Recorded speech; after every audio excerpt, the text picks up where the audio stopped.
歡迎大家嚟到我哋今晚呢個好神聖嘅一晚。雖然係禮拜六晚先係至聖嘅夜啦但係今晚都係主嘅晚餐。4月2號晚，周守仁樞機去咗銅鑼灣基督君王小堂為聖週四主的晚餐主禮。當晚，周樞機亦為12位教友作祝，仿效基督喺晚餐為宗徒們洗腳，藉此表達彼此相愛同自我奉獻嘅精神。今日就係呢個最後晚餐呢個背景，係主耶穌被交付嘅最後一夜，最後個晚食嘅。要記得佢被交付，佢會犧牲之前個晚，唔係任何晚所以佢建立嘅聖體聖事係累積咗同佢啲門人嘅3年嘅情誼所以聖體聖事唔係一個獨立事件嚟噶，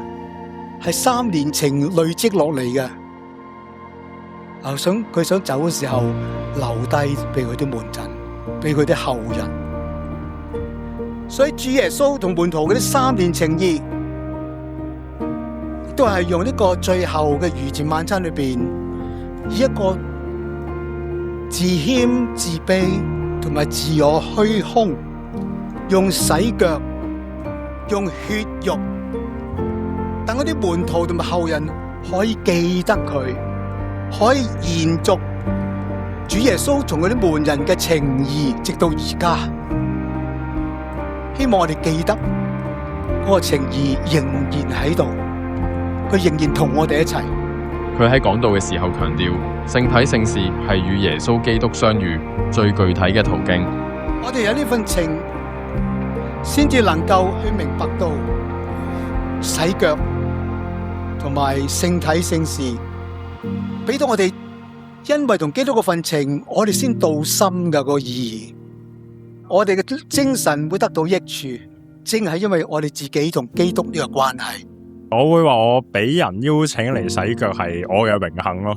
即係始終即係都真係未 experience 過呢一樣嘢。即係嗰陣時我一收到個 message 話即係你受邀去洗腳，我係好即係心情都好興奮下咯。呢一個係一個好神聖啦，亦都係一個好honor 可以被選中其中一個，所以我係覺得好榮幸咯，同埋我覺得係會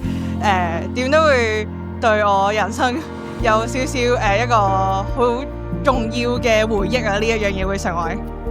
即係有機會我都好想同我無論身邊有冇信仰嘅人都會分享呢一份經驗啦，同埋我自己都會想參加多啲可能堂區嘅即係社工義工服務咁樣去嘗試幫助呢個社會真係有需要嘅人咯。